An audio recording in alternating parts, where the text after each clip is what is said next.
Hey y'all, this is your girl Tysheen. I am back with another one. How you doing? I've been noticing in all my videos, a lot of my videos, I have not asked anyone like how they doing, how they feeling. It's not like I can hear you, but I do read comments. So comment below, let me know how you doing. Today is what today is? Today is Monday. I don't remember the date. Today is the 19th. Okay, and it's 5:15 p.m. So let me know how you're feeling today. Today has been sunny today. Been sunny. Yeah, it's been a little sunny today. It's getting a little cloudy, I guess. Well, yeah. But yeah, it was bright and sunny today. Nice. The weather was nice today. Very, very nice. It wasn't too hot. And it wasn't cold. So I loved it. So we're going to be reacting to why we don't build beautiful buildings anymore. Yeah, I need to know. I need to know. That's it. I can't take this anymore. I need to go to the store to get myself a... Oh god, wait a sec. You know those old, beautiful market halls people used to shop in? Well, now those it's are all nice. big metal boxes. What is going on here? I know. Why do all new buildings look so bland and depressing compared to the old ones? How come we don't build quote-unquote beautiful buildings anymore? Let's find out. The story begins in the late 19th, early 20th century. Architectural styles like neoclassical were still widespread in the developed world, but a new movement was emerging. Modernism hit the architectural scene. Its main tenets are minimalism, the rejection of ornament, and the idea that form should follow function. So that's why we don't build nice buildings anymore. Those stupid, talentless progressives back then came up with their stupid, soulless architectural style and forced it upon the world, so now all new buildings are ugly. Right? No. It's a decent plot for a Disney movie, but reality is a bit more complex, I'm afraid. See, modernism came about in an era of technological revolution. New and innovative building materials like glass and steel and reinforced concrete enabled buildings never before seen or even thought possible. Examples of modernist architecture include the Sydney Opera House, the Empire State Building, and this little-known landmark called the Eiffel Tower. A big part of the reason why modernism got so popular is that after so many years of dominance by the old, people were simply ready for something new. Instead of stuffy, stuck-up, over-decorated buildings, we had falling water, Villa Tugendhat, Palais de Chaillot, the Rockefeller Center, and a whole lot more fresh and modern buildings. You wouldn't unironically put on this 17th century outfit for your job interview, would you now? You will go for a relatively minimalistic yet elegant suit or a dress because 17th century garbs just aren't a thing nowadays. The idea is the same with building ornamentation, changing tastes throughout the times. New generation. However, there are some additional, far more interesting reasons. So as we discussed, a reason why buildings nowadays have less ornaments is changing tastes throughout the times. Now this is all well and good, but it doesn't explain, say, Soviet apartment blocks or similar large-scale public housing. I don't like how Virtually nobody finds these buildings good-looking or interesting, so there must be something else in the background other than changing. Look like prison. That's what it looked like prison. Tastes. There is an idea in far-right conspiracy circles that actually modern architecture is a plot by the shadowy elites to crush the spirit of white civilization so they can import non-whites into developed countries to dilute the culture and the white gene pool because of reasons. And this might be an interesting plot for a South Park episode, but as usual, reality is a bit more complicated. Do common blocks and similar large-scale public housing projects look sometimes... That definitely looked like a housing project. bland or uninspiring? Sure, but they weren't built as a form of architectural expression. They were simply not made to look beautiful. In Europe, following World War II, there was a massive housing crisis basically everywhere, so states set up massive public housing programs. In the Soviet sphere of influence, this was done via so-called house factories, where they mass-produced standardized elements that workers could put together on site, thus massive amounts of housing could be built at a low cost relatively quickly. And it worked. Comic blocks essentially solved the housing crisis, for a time anyway. They also represented a civilizational shift for their new inhabitants who often moved in from buildings without electricity or indoor plumbing. If you want to know more about comic blocks, I have a whole video about them, feel free to check it out. So next time you hear someone say that public housing apartment blocks are a communist plot to crush the human spirit or something, well, being homeless or not having access to running water are perhaps bigger threats to the human spirit, who knows. Also, imagine if some local government spent its public housing money on ornamentation instead of building as many many units as possible. Hello citizens, we only built 7 blocks out of 10 due to high ornament costs, so hundreds of you will not have a roof over your heads, but hey, look how beautiful these 7 blocks are. Now you'll have something nice to look at under the bridge. So there's our second reason why we don't always build nice buildings. Housing shortages. But this still doesn't explain this latest onslaught of same-looking buildings in the US and Europe. Such buildings are absolutely everywhere and spreading. They're bland and boring, uninspired. We got places like that, like look like this too. Like the buildings look like this. They I don't know if we had it like this for a while. We probably did. I probably just don't know. But this mall that I go to, like across the street, all the buildings look like this. They all look like this. Depressing and so on. Though to be fair, the US is more affected by this than Europe. So why do developers keep spamming these buildings? It's not like they're part of a massive, standardized public housing project. We're living under neoliberal capitalism, which happens to be the reason why those buildings look the way they look. You see, from the late 20th century onward, housing was increasingly looked at not as spaces to live, but as commodities to be bought and sold. This culminated in the 2000s housing bubble and the consequent 2008 economic crisis. People simply stopped planning for durability, quality, and proper aesthetics. Just get the cheapest materials you can, put up a building that looks reasonable. I've been saying this. I'm not surprised, y'all. I'm not surprised. I've said this so many times. Let's just keep it real. They do this because it's cheaper, it's faster, and it's quick buck. That's it.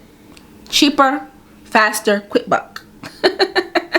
Nice and sell it at inflated prices. Due to their low quality construction, the buildings would start falling apart in a few years, but it doesn't matter, since by then you will have already made your money and the building would be on its 7th owner who's looking to sell it at an even higher price. Housing went from places to live to a speculation scheme, a hot potato match among investors, but when the music stopped, everyone went bankrupt. Aside from outright speculation, there is also the good old-fashioned profit motive. Let's take a developer who wants to put up a new building to rent or sell the units. Suppose we present them with architectural templates: neoclassical, art deco, baroque revival, and the average 5/1. 10 times out of 10 they'll pick the 5/1 and ignore the rest. Why? Because it's the cheapest, ergo they'll make the most money with it. Turns out 5/1s are built using, especially if there's a lot of commercials. It's like a commercial community.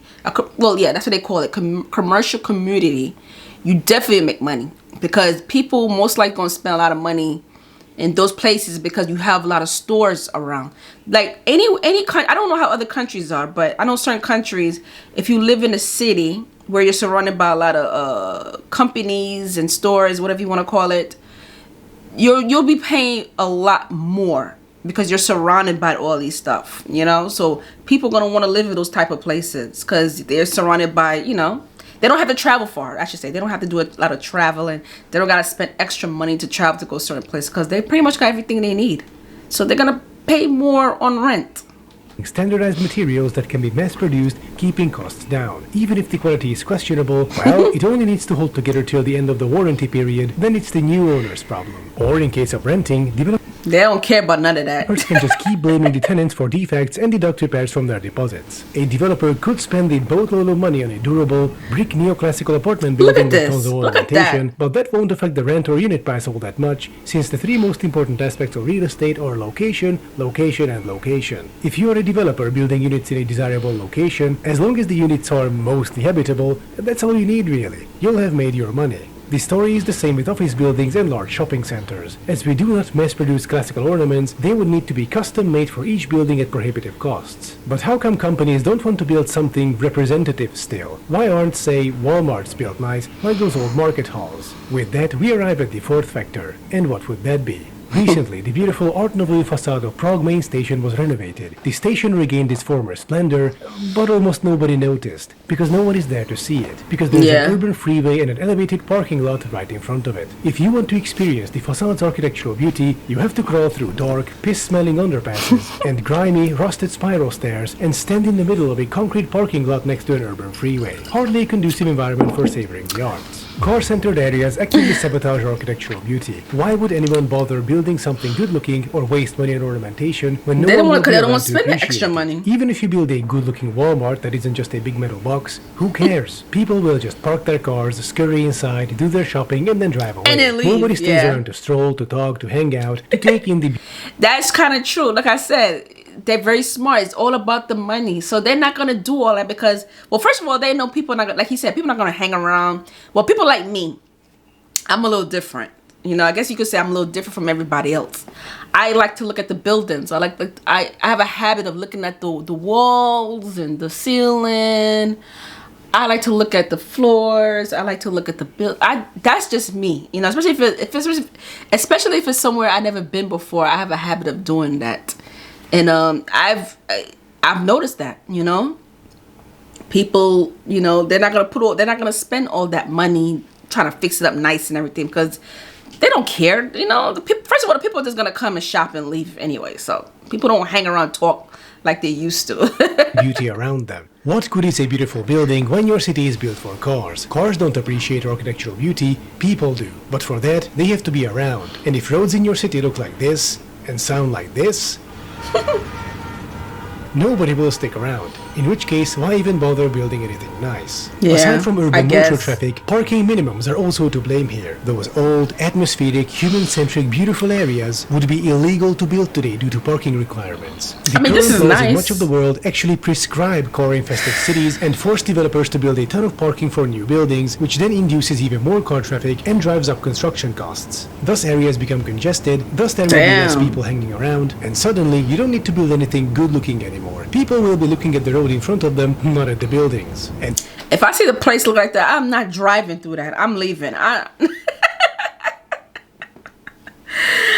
If I see it look like that pack, I'm leaving. even if a developer wanted to pay for ornamentation despite everything, well, unfortunately the underground garage they were forced to build due to parking minimums ate all their ornament money. But hey, at least Karen can comfortably park her Resvani Vengeance SUV equipped with bulletproof Damn. glass, explosive underbody shield, My electrified gosh. door handles, built-in pepper spray, and a loudspeaker.